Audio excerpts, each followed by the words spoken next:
Ne, takhle ne! Až tam se nevejde. Váme se. Takhle. Jak se povídáš se Švarcem? To je snad trestný, nebo co? Měla si jeho klíče? Ale já vím, že ti do tohohle nemůžu mluvit, ale prosím tě, nic s ním nezačínej. A jestli už se začala, tak to hodně rychle skončí. Tak, jsme v pěně. Takže nejdřív ze mě uděláš matku tyranku a teď budeš rozhodovat o tom, s kým se mám bavit a s kým ne. Starej se o sebe. Švarc mi náhodou pomáhá. Teď ti pomůže hledat tak pořádnou průšvihu. V životě jsem neviděla nikoho tak zákeřného, jako je Švarc. Šlápnout ti na kuří oko, nebo co, že do ní tak jdeš?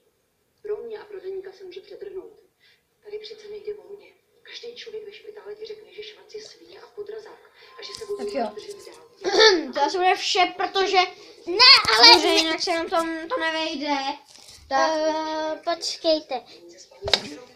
to vypínáme. OK. Ne, počkej. Tak se rozloučíme.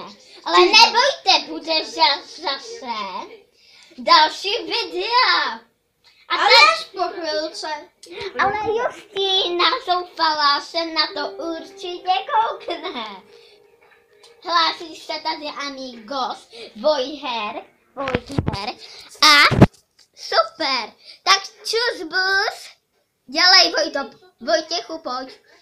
Čus bus. Amigos. Autobus. Čus bus. Živá.